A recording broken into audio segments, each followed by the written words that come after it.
Assalamualaikum warahmatullahi wabarakatuh. Ya, untuk perkuliahan semester pendek Farmakognosi 1, materinya seperti yang telah kita pelajari bersama, ya. Materinya masih seperti yang dahulu.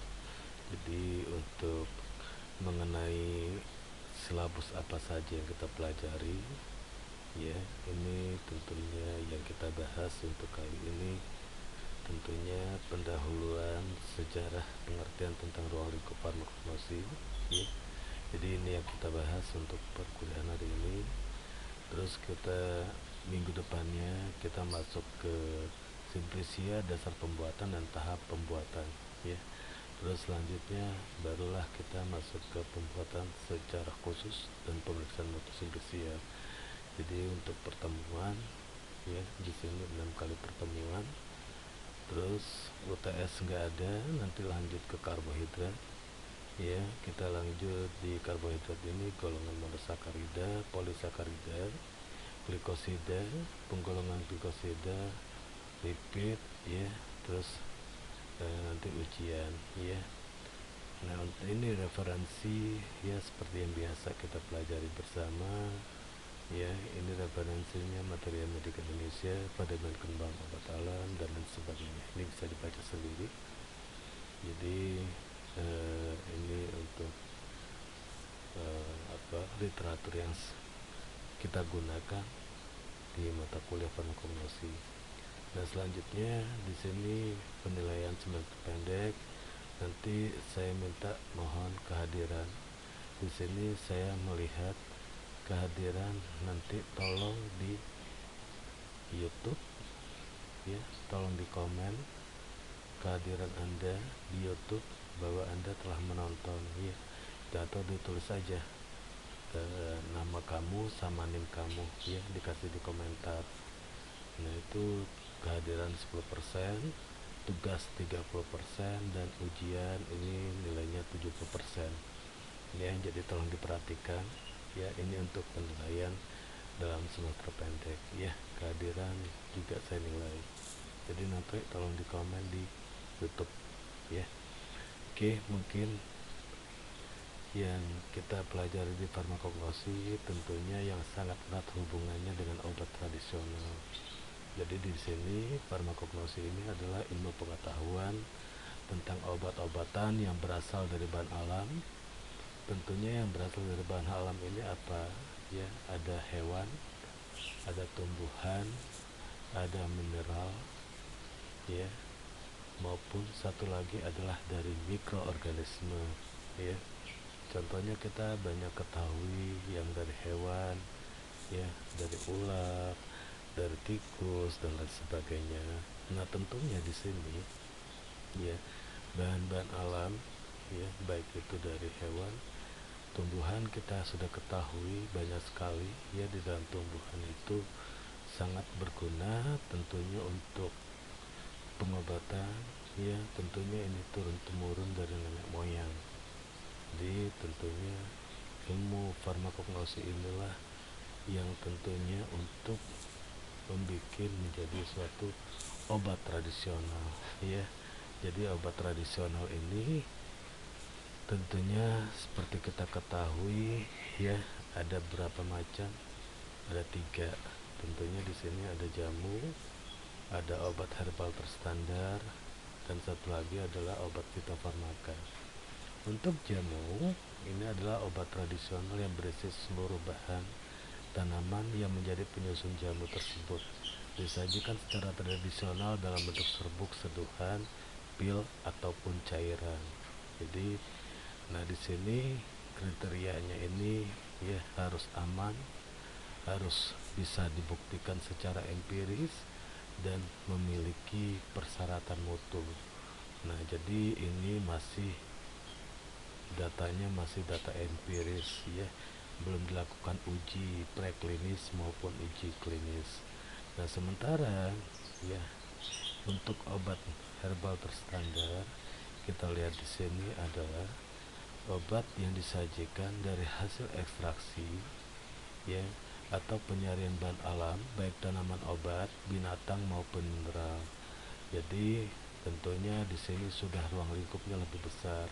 Kalau jamu hanya untuk tanaman saja, tapi kalau obat herbal terstandar, baik itu tanaman, binatang maupun mineral, tentunya di sini sama ya, harus aman kriterianya, terus bisa dibuktikan secara ilmiah ataupun secara preklinis. Jadi preklinis di sini telah diuji dengan cara menggunakan hewan percobaan.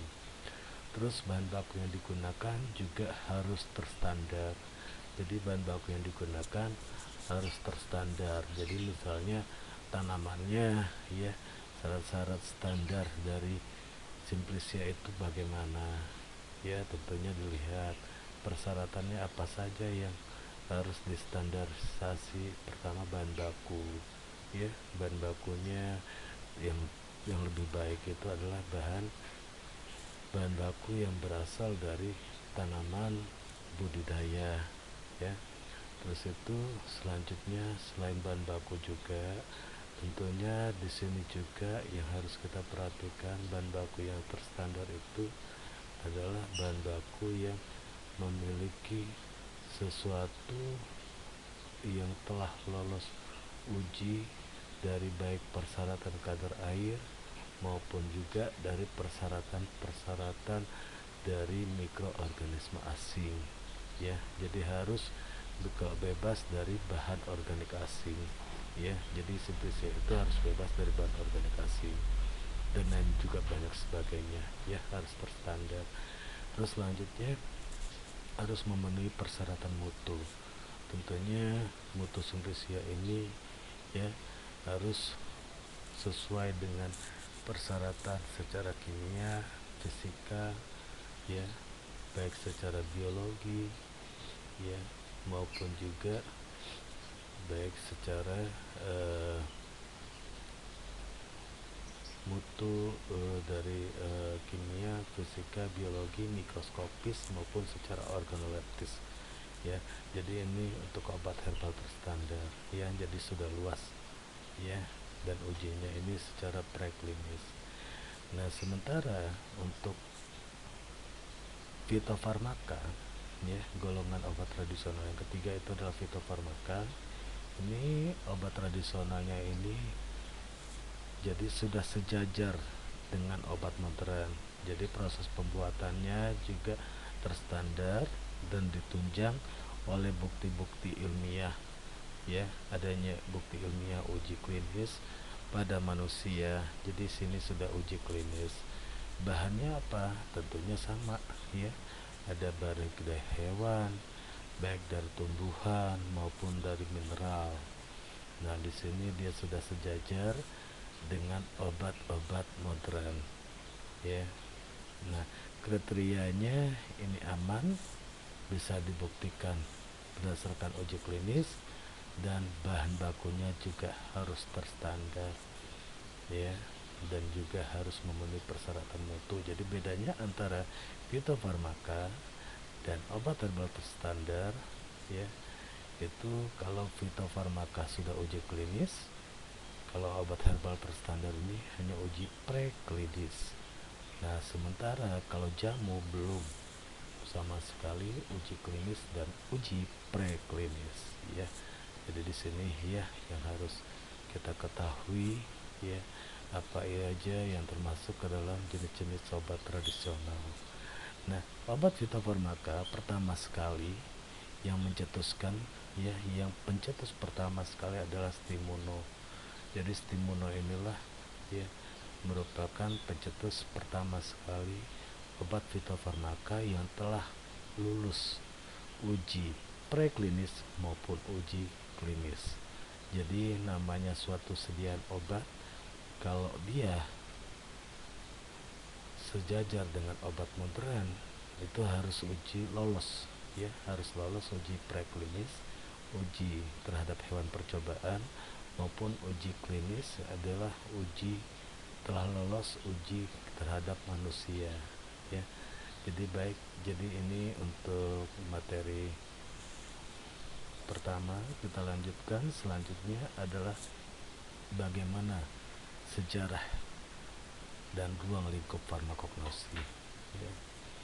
Nah, untuk farmakognosi ya kayak tadi sudah kita ketahui bahwa farmakognosi ini adalah ilmu yang sangat erat hubungannya untuk mempelajari obat tradisional. Asal katanya dari mana? Ada farmakon yang berarti obat, dan gignosko adalah ilmu pengetahuan. Jadi ilmu pengetahuan tentang obat. Nah, jadi yang pertama sekali yang memperkenalkan adalah C.A. Sattler, ini tahun 1815. Bukunya itu Analecta Pharmacognostica. Nah, di sini ruang lingkup farmakognosi ini sangat erat dengan pengetahuan yang lain ya. Jadi sangat berkaitan. Kenapa sangat berkaitan? Ya, jadi sebelum mempelajari farmakognosi harus kita mempelajari biologi farmasi atau botani farmasi terlebih dahulu. Kenapa? Ya, jadi kalau prasyaratnya ya, jadi dari biologi farmasi ke botani farmasi itu adalah merupakan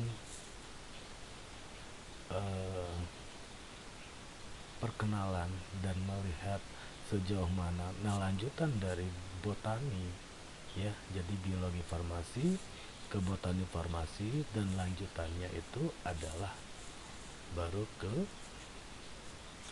farmakognosi. Farmakognosi adalah lanjutannya lagi ke fitokimia. Fitokimia adalah lanjutannya lagi elusidasi struktur. Ya, sekarang kita lihat di sini. Ya, jadi awal abad 20, jadi farmakognosi melingkupi pengetahuan yang berkaitan dengan segi botaninya. Jadi di sini yang mempelajari ya, yang kamu pelajari kemarin di botani farmasi, bentuk tanamannya bagaimana ya, dalam bentuk serbuk, asal usulnya, budidayanya, pemungutan hasil, penyimpanan dan perdagangan. Jadi nah di sini ya, jadi farmakognosi jadi eh, sangat erat hubungannya dengan botani. Begitu juga dengan ilmu fitokimia. Jadi kenapa ilmu fitokimia? Jadi kalau fitokimia ini mempelajari apa? Tentunya biosintesisnya. Kok bisa ya dalam tanaman itu bisa menjadi obat? Apa sih kandungannya? Tentunya kandungannya ini yaitu yang mengandung metabolit sekunder. Bagaimana dia terbentuk metabolit sekunder? Metabolismenya ini bagaimana ya? Apa yang dilihat? Nah, tentunya ini sangat erat hubungannya di fitokimia ya, dalam metabolisme. Nah, terus selanjutnya di sini juga Plukiger ya.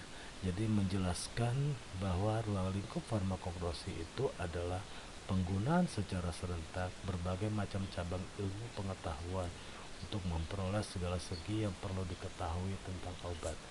Jadi keterkaitan antara ilmu pengetahuan yang satu dengan ilmu pengetahuan yang lainnya ya. Nah, selanjutnya kita lihat di sini ya.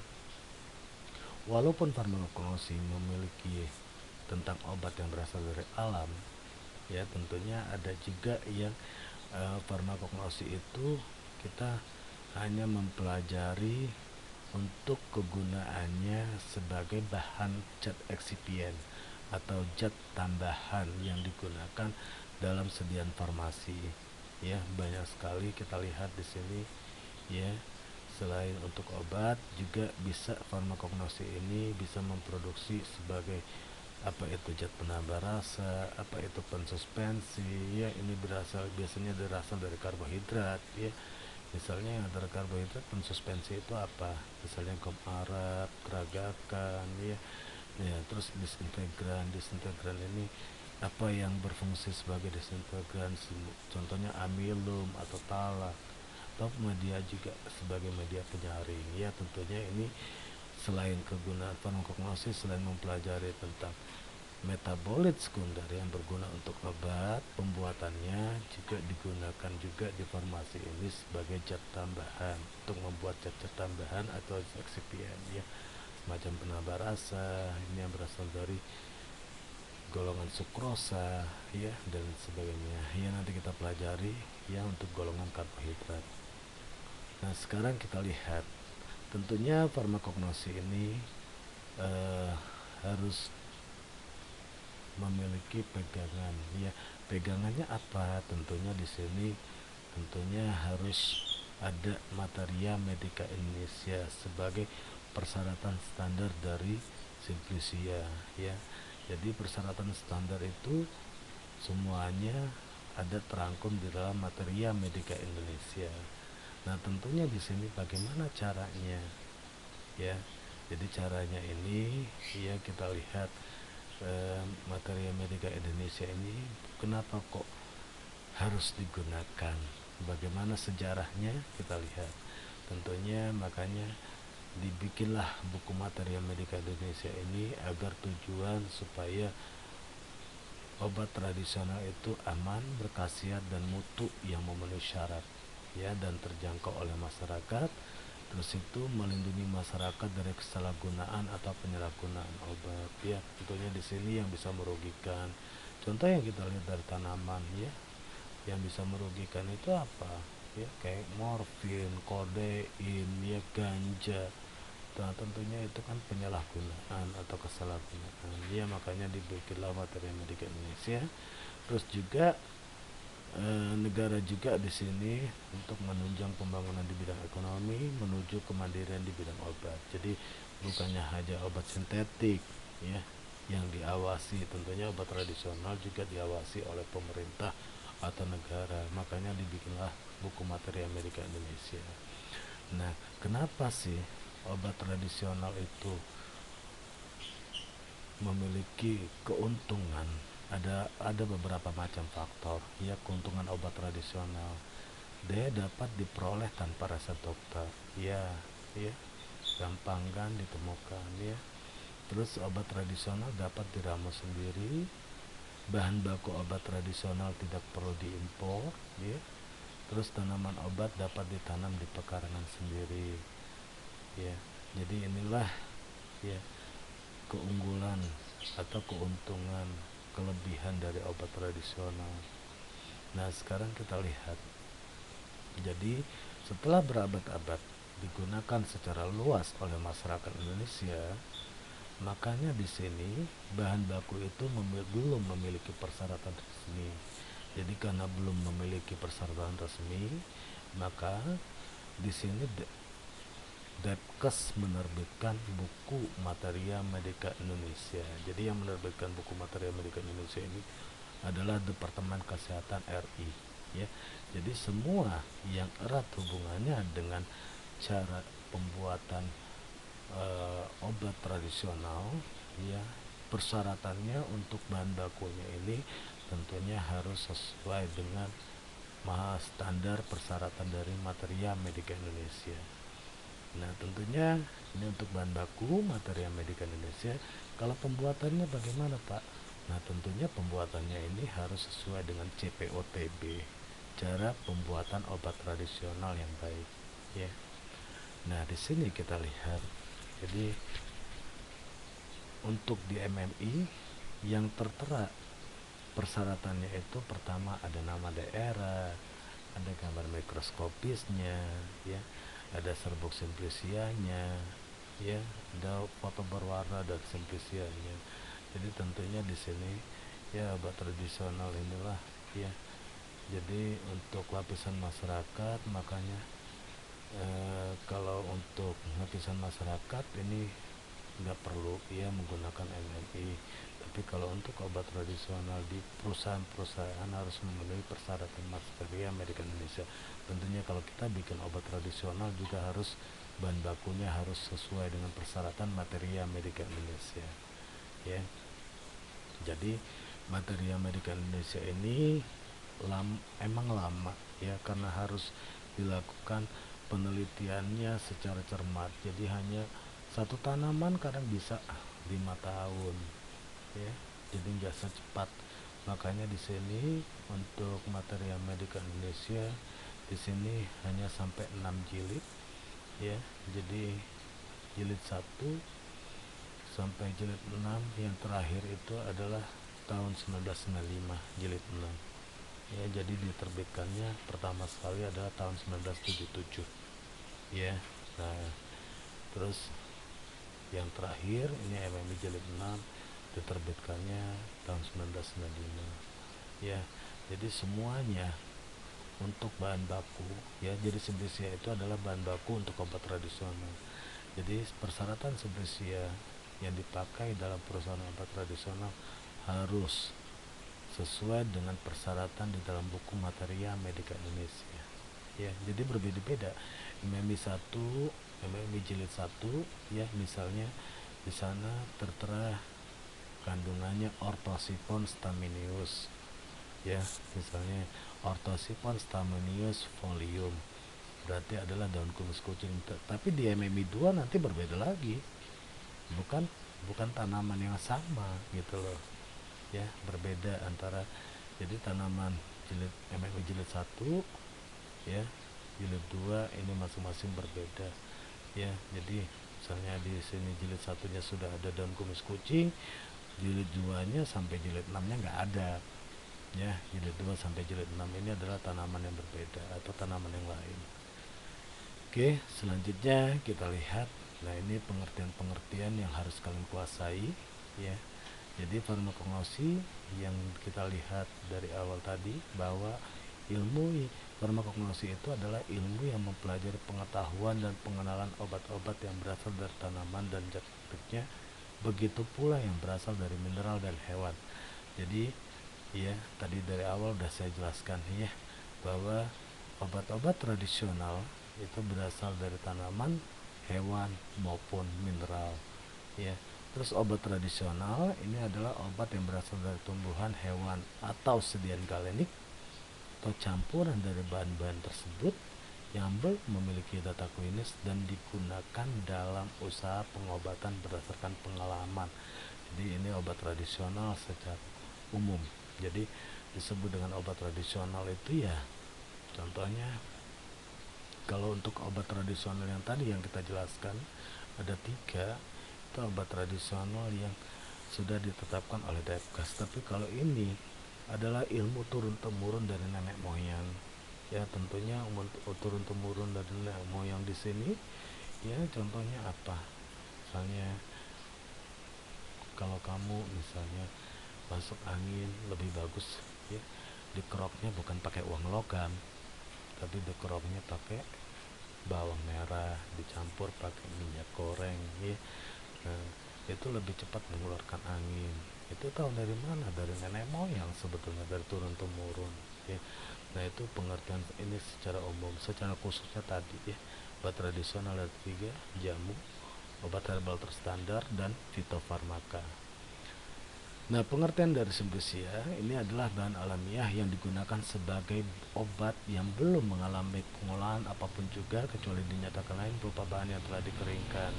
Jadi ada Simplisia itu ya, jadi dia hanya ada yang dalam bentuk serbuk, ada juga dalam bentuk Simplisia utuh ya. Simplisia itu soalnya daun ya, dijemur langsung kering ya, jadi itu ya. Nah, Simplisia nabati ini yang berasal dari tanaman atau eksudat tanaman. Eksudat tanaman ini ya, cairan atau bahan yang keluar secara langsung spontan dari tanaman. Kalau untuk Simplisia hewani, nah ini Simplisia yang berupa hewan utuh, ada yang berasal dari hewan utuhnya, hewan atau yang berguna dihasilkan oleh hewan dan belum berupa zat kimia murni ya. Jadi misalnya apa? Misalnya lendir bekicot. Untuk apa lendir bekicot? Ya, untuk obat luka ya, luka bakar ya, kayak bioplasenton itu kan berasalnya dari lendir bekicot ya. Jadi tentunya ini yang Simplisia hewan ya. Jadi ini yang dia asalkan dari hewan.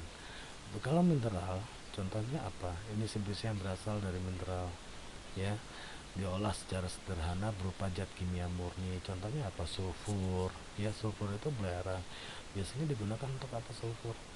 Untuk obat penyakit kulit ya. Terus apa lagi selain sulfur atau belerang ya yang kita ketahui? Misalnya parafin ya, parafin itu adalah untuk pencahar ya, pencahar untuk orang yang susah buang air besar, ya itu simplisia mineral. Terus apalagi karbon aktif untuk orang yang kena diare, ya pasien yang kena diare untuk menyerap racun, ya. Jadi ada simplisia itu ada nabati, hewani, dan mineral. Nah, ini ketentuan umum, ya. Kita lihat di sini dalam farmakognosi. Tentunya simplisia itu ditulis berdasarkan tata nama, ya harus sesuai. Yang kalau kita lihat cara pemberian tata nama berasal yang diambil dari nama genus. Jadi Cinchona succirubra ini genusnya Cinchona, succirubra ini adalah spesies. Nah, kulit batang ini adalah cortex, ya bahasa latinnya. Jadi karena diambil dari nama genus, tentunya Cinchona cortex. Kalau diambil dari spesiesnya, ya Atropa belladonna. Ini Atropa nama genus, belladonna nama spesies. Nah, ini apanya yang diambil? Oh, daunnya. Daun itu adalah folium. Berarti yang kalau spesies belladonna folium, ya. Jadi ini kan spesies belladonna folium, berarti adalah daun belladon. Kalau ini adalah kulit batang Cinchona, gitu ya. Jadi gitu ya pembacaannya atau tata namanya, ya. Nah, ini Cinchona itu adalah kina, ini Atropa belladonna, ya. Oke, selanjutnya tata nama kalau diambil berdasarkan oleum, amilum, ya, vaksin atau serum. Nah, ini diambil nama genus atau spesies. Ini ditempatkan di belakang. Ya, contohnya di sini Ricinus communis adalah jarak, ya. Ricinus nama genus, communis adalah nama spesies. Diambil, ya. Yang di sini diambil Ricinusnya ini adalah Ricini, ya, nama genusnya yang diambil. Berarti Oleum ricini.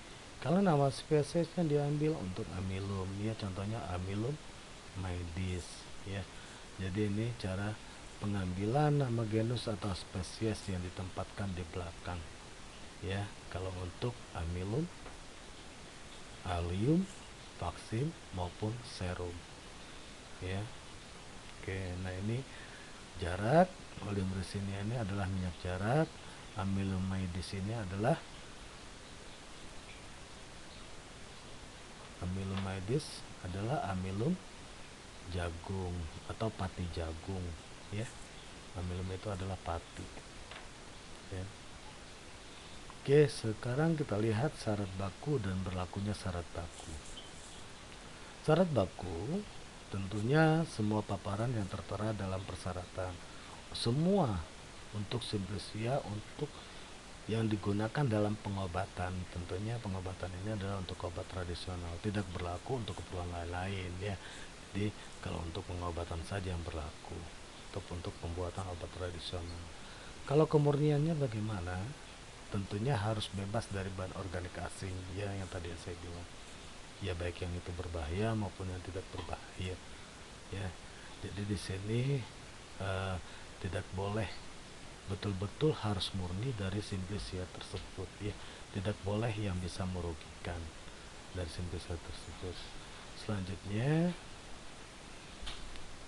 untuk pengawetan, kita lihat di sini adalah biasanya simplisia ini bisa diawetkan dengan menggunakan pelarut yang mudah menguap, ya. Contohnya kloroform, karbon tetraklorida, ya, atau juga pengawet yang lain yang tidak meninggalkan sisa. Contohnya bisa etanol, ya, untuk mengikat zat aktifnya, ya. Terus reaksi identifikasi ini bisa dilakukan dengan reaksi warna, ya. Nanti reaksi warna inilah yang menunjukkan bahwa kandungan di dalam simplisia tersebut dengan adanya tanda, ya, terbentuknya reaksi, ya, dengan menggunakan reaksi, misalnya reaksi Lieberman-Burchard, ya, reaksi Maillard, dia terbentuk warna. Oh, itu berarti dia mengandung misalnya alkaloid, flavonoid, ya. Jadi ini bisa. Nah, begitu juga bisa juga dengan mikrosublimasi, dengan penyubliman, ya. Di sini ya bisa dengan cara kristalisasi atau secara langsung dari serbuk maupun terhadap irisan. Nah, persyaratan air tentunya air yang biasa digunakan harus air suling atau aquademin ya. Jadi air suling ini adalah aqua destillate, aquademin ini adalah air yang disuling dengan menghilangkan mineral-mineralnya ya.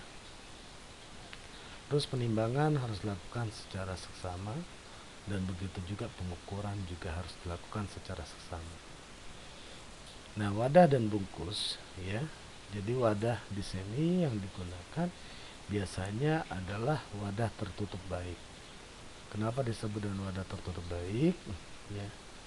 Jadi harus melindungi zat asing dari udara, tertutup rapat melindungi zat asing dari lengas. Lengas ini adalah hewan penggerak ya. Jadi tentunya di sini tidak boleh mempengaruhi bahan yang disimpan di dalamnya baik secara kimia maupun fisika. Jadi nggak boleh ya, baik dari udara maupun dari hewan. Nah, untuk penyimpanan Simplicia ya yang higroskopis tentunya harus ya dengan penambahan zat penyerap air, contohnya silika ya. Terus terlindung dari cahaya ya.